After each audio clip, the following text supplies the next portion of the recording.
Bonjour mes amis. Vous savez, on entend souvent la science a dit.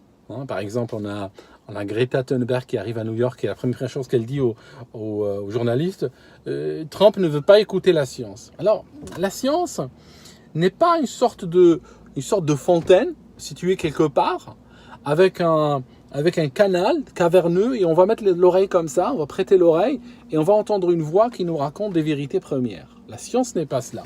La science, c'est le résultat d'un travail d'un certain nombre de personnes, appelées scientifiques, qui bossent, on l'espère, dans des conditions de probité et d'honnêteté parfaite.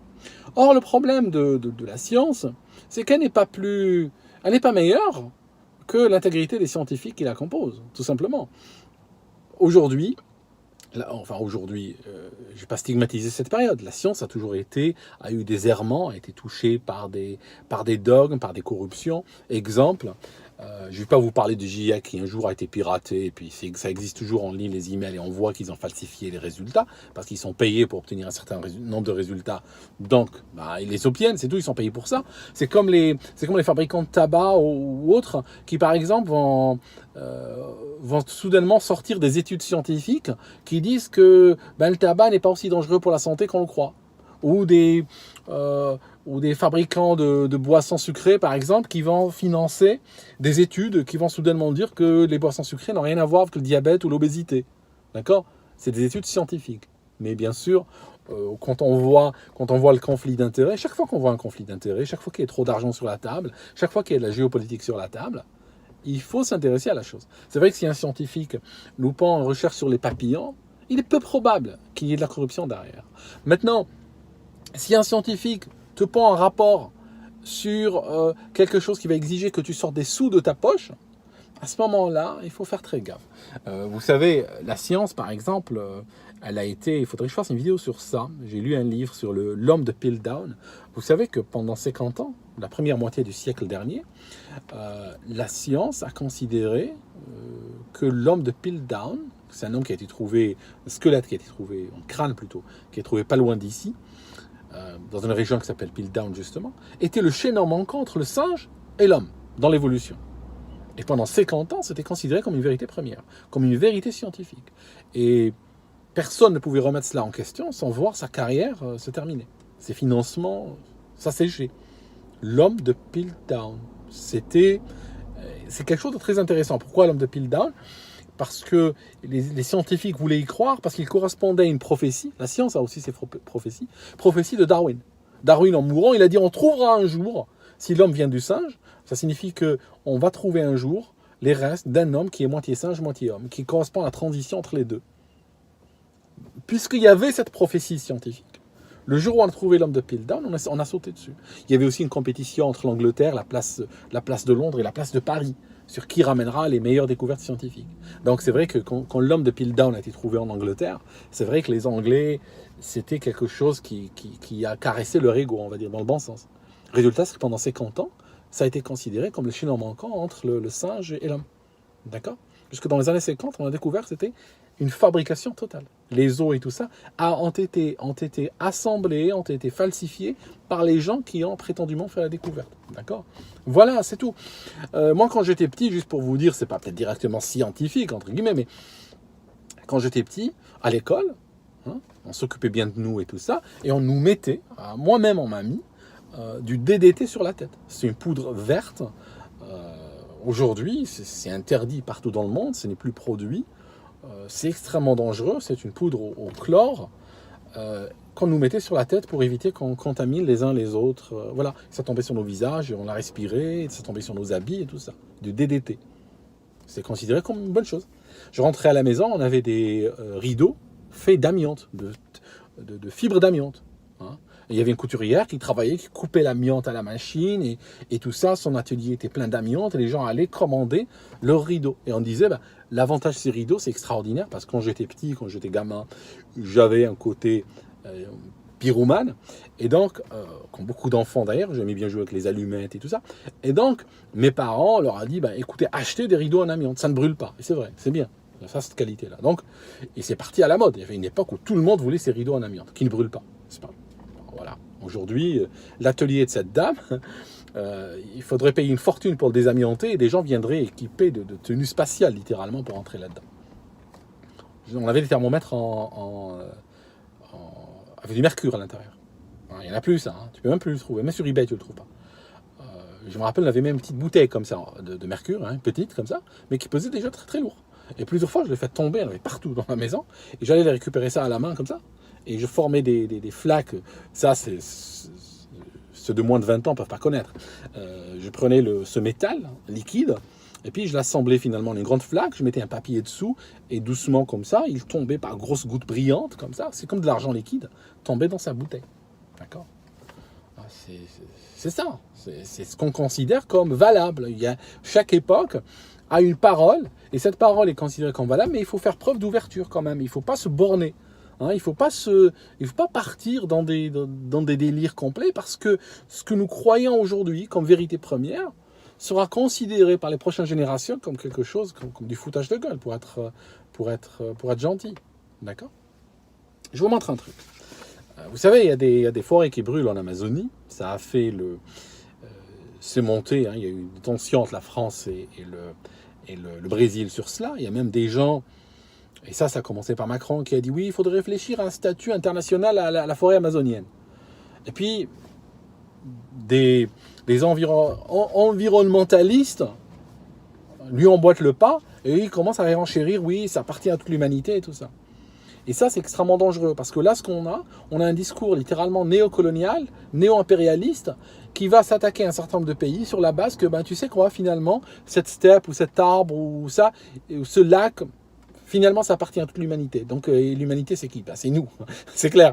C'est comme on dit la communauté internationale. La communauté internationale, c'est qui ? C'est l'Angleterre, les États-Unis, la France. Je veux dire, c'est ça, la communauté internationale. Parce qu'ils se donnent des noms comme ça glorieux, mais en réalité, on voit bien que c'est une tentative hégémonique de pour casser la souveraineté des pays. Parce que la prochaine fois qu'il y a un incendie en Californie, et il y en a souvent, on va voir si on va les entendre dire que finalement l'État de Californie appartient à la communauté internationale finalement.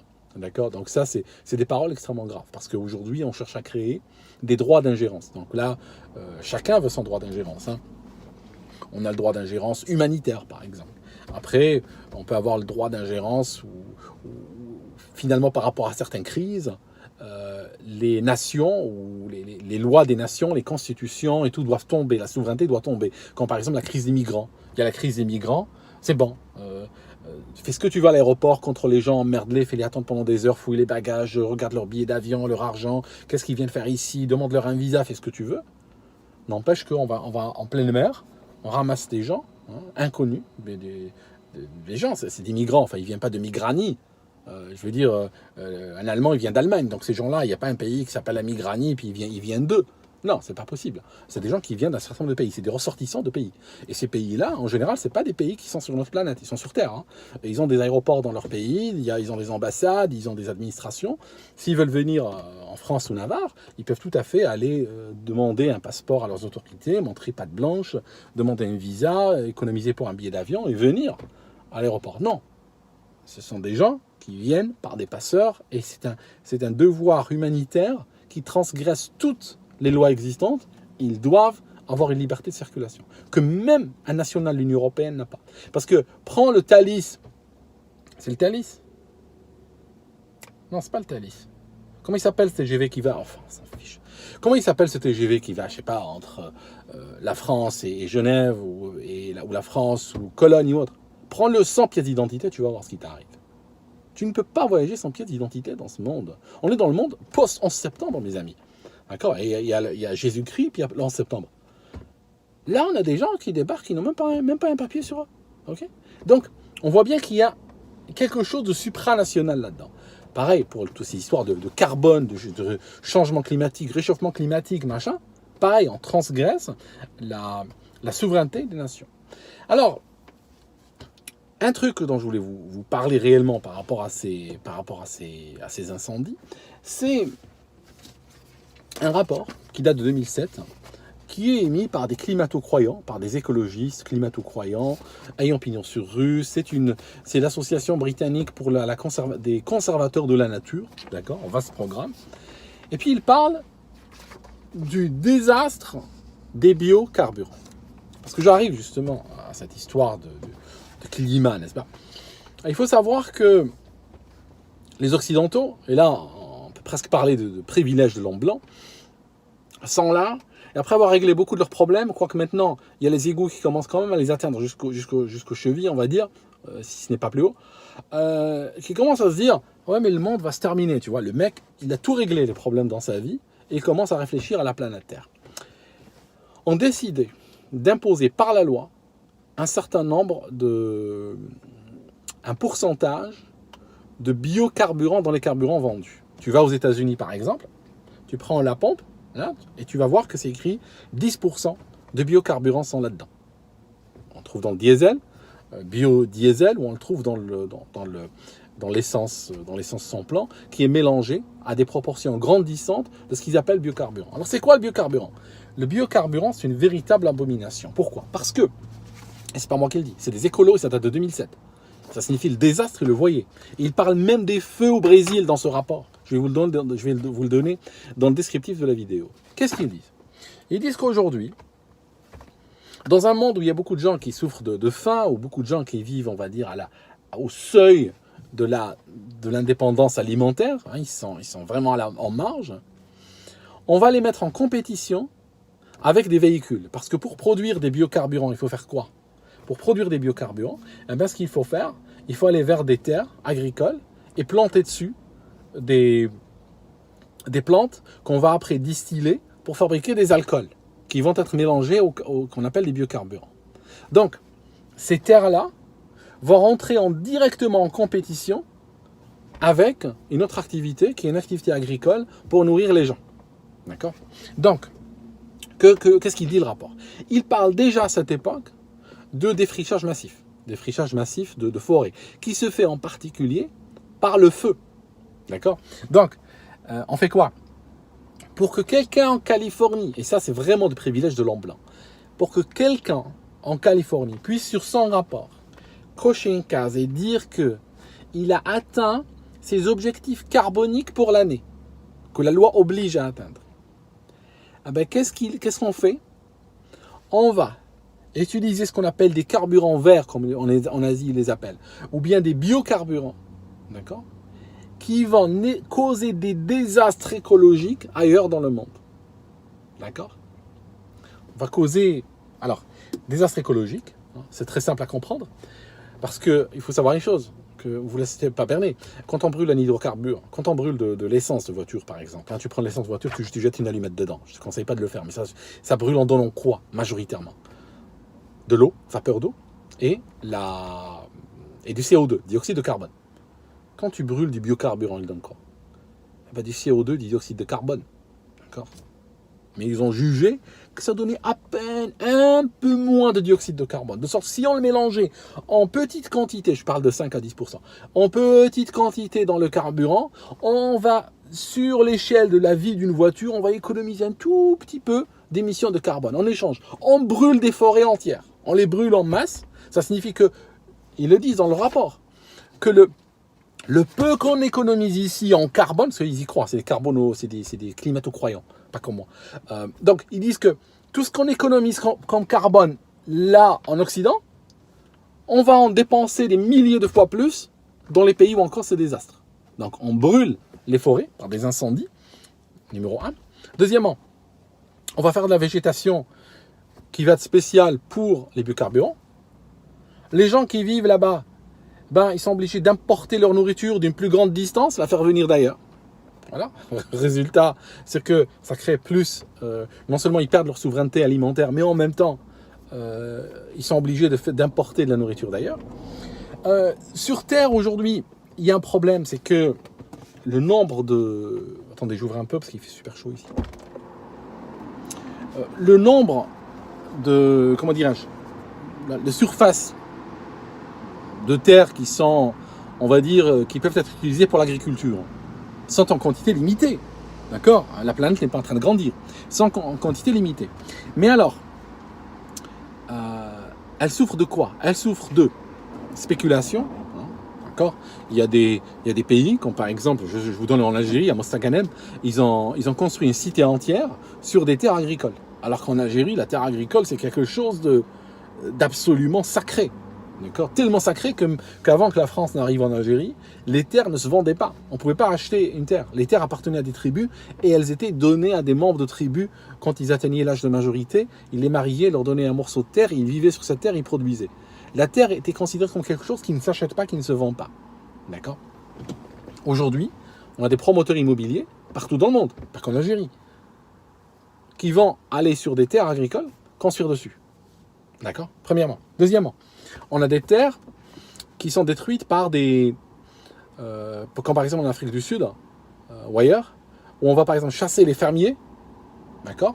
On va même les tuer, et puis redistribuer les terres à des gens qui s'en foutent, à des gens qui vont peut-être les vendre à des Chinois, à des intérêts chinois, etc. D'ailleurs, on a même des intérêts chinois et autres qui achètent des terres agricoles en dehors de leur pays. Ça, c'est une vraie guerre, en fait. Donc, on a des politiques agricoles, comme par exemple en France, vous voyez, les fermiers souffrent, les fermiers se suicident, ils vont en dessous du seuil de pauvreté, ils quittent la profession. En plus de tout ça, on a aujourd'hui une compétition avec la voiture. Ça signifie soit on fait nourrir l'homme, soit on nourrit la voiture, en quelque sorte. D'accord ? Pour atteindre les objectifs carbone. Alors, donc, il parle de tout ça, et il parle donc de déforestation massive. Il parle de Brésil, il parle d'Asie, il parle de Malaisie, Indonésie, par exemple, où des populations locales, vous savez, des indigènes, des populations locales, sont tués par des mercenaires qui travaillent pour de grands groupes ou de gros intérêts. Ils viennent les tuer pour leur prendre leur terre. Et en Amazonie, c'est pareil. En Amazonie, ça fait très longtemps qu'ils viennent tuer les habitants de certaines régions qui s'opposent justement à l'avancée de la déforestation pour que la déforestation se fasse. En Bolivie, par exemple, il y a une loi qui autorise les fermiers à aller brûler la forêt pour pouvoir se nourrir. Parce qu'il faut savoir une chose. C'est vrai que, comme on vit ici, moi aujourd'hui, si j'ai envie de manger, je vais au supermarché, j'achète, je remplis 2-3 sacs, je viens à la maison, je remplis mon frigo. Mais il faut savoir qu'une bonne partie des gens au monde n'ont pas ce luxe-là. Donc, c'est très sympa de leur dire, écoute, il y a la forêt devant toi, mais elle est jolie, il faut la préserver, ça appartient à l'héritage mondial et tout ça, et toi, tu crèves de faim. Je vais dire, les gens, au bout d'un moment, ils ont besoin de se nourrir. Donc, qu'est-ce qu'ils font ? Ils défrichent la forêt, par le feu en général, et ils plantent. Le rapport pointe aussi un truc important. C'est pas toujours la forêt est défrichée pour planter des biocarburants. C'est pas, la mécanique n'est pas comme ça tout le temps. Hein. Il l'explique très bien dans le rapport. Des fois, le fait que des groupes arrivent et commencent à acheter des terres agricoles et les transformer en terres pour le biocarburant, ça crée une rareté. Ça crée une augmentation des prix des denrées alimentaires et ça crée leur rareté, de sorte que ça vienne, par un phénomène de transfert, justifier que des gens attaquent la forêt parce que c'est leur seul moyen de survivre. Ils attaquent la forêt, ils rasent la forêt pour planter des pommes de terre. Mais peut-être 10 ans plus tard, cette terre sera arrachée par des gens qui viendront planter des biocarburants. D'accord ? C'est très intéressant comme cycle. Alors en fait, nous sommes en train d'assister, vous savez, qu'est-ce qui a détruit l'URSS ? Qu'est-ce qui a détruit l'économie même de l'Algérie ? Qu'est-ce qui a détruit ces économies-là ? C'est en fait l'économie planifiée. C'est la planification étatique de l'économie. Aujourd'hui, nous sommes en train d'assister à une planification étatique de l'économie à l'échelle mondiale. D'accord ?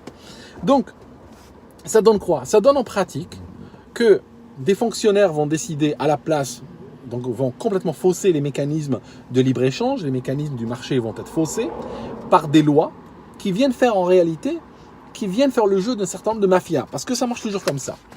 Là où l'État décide d'intervenir sur l'économie,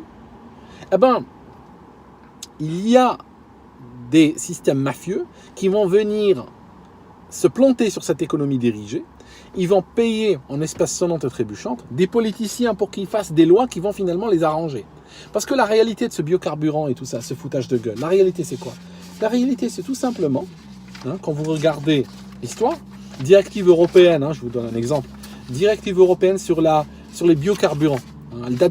Elle dit qu'en 2020, il faudrait que 18% des plantations européennes doivent aller sur les biocarburants. Okay, vous imaginez la folie. Alors, depuis, ils ont révisé depuis, ils ont révisé un petit peu leurs objectifs. Je crois que c'est tombé à 10%. Mais pour vous dire que c'est des lois qui sont passées, qui vont forcer les gens à acheter un produit. Parce que la réalité, c'est bien ça. On va te forcer à acheter un biocarburant. Tu l'achètes à qui? Tu l'achètes à leurs copains, tout simplement. C'est comme ça que l'économie dirigée marche. Des corrompus font passer des lois qui sont néfastes pour tout le monde, pour la terre entière, excepté pour leur portefeuille. Et on te dissimule ça sous des grands slogans. Hein, parce que vous savez, les pays à économie dirigée, les slogans, il y en a à boire et à manger. Et en fait, sauver la terre, sauver le peuple, respecter les principes fondamentaux de la révolution, lancer la révolution agraire, avec des timbres, avec des émissions télé, avec des gens qui viennent te raconter des conneries. Je veux dire, j'ai grandi là-dedans, moi. On me le fait pas. Hein. Quand j'entends ce discours à la con, aujourd'hui, chez les Occidentaux, je le reconnais. D'accord? C'est pas... c'est tout. C'est aussi simple que cela. Parce que je l'ai déjà vécu. Je n'ai aucun mérite. Donc, on a une économie dirigée désastreuse, mortelle, ruineuse, anti-environnement, tout ce que vous voulez, mais qui est vendue, qui est drapée donc d'habits d'environnement, d'habits de science, de bien, comment dirais-je, elle est bien intentionnée, elle veut sauver la Terre, rien d'autre, alors qu'en fait elle est en train de détruire des gens, elle est en train de détruire des biotopes, des diversités, elle est en train de détruire causer des massacres de gens, elle est en train d'affamer des gens, et au résultat net, même par rapport à ce qu'ils appellent le carbone, elle est extrêmement déficitaire. Parce que je ne vois pas l'intérêt de brûler des forêts pour essayer d'économiser quelques grammes de carbone ailleurs. Hein, sur un réservoir d'une Golf. Quoi. Ça n'a pas de sens. Vous comprenez? Mais voilà, c'est ça l'économie dirigée. C'est de la corruption. C'est de la corruption dirigée. C'est une économie fondamentalement corrompue. C'est une économie qui fait qu'il y a des gens qui se disent, bon, moi je suis pas arabe, je n'ai pas de puits de pétrole, mais bon, qu'est-ce que je peux faire? Ah ben, je peux faire la chose suivante, faire passer des lois, obliger les gens à acheter de la merde que je vais produire, et puis j'aurai toujours des people et tout ça qui vont aller dire aux gens, mais écoutez, la science, on est là pour sauver l'univers, sauver la Terre, sauver je sais plus quoi, d'accord? Alors qu'en même temps, on sait comment ça finit tout ça. D'accord? Voilà mes amis, je vous laisse, c'était juste une petite histoire, là, je voulais partager avec vous. Et puis je reviens une autre fois.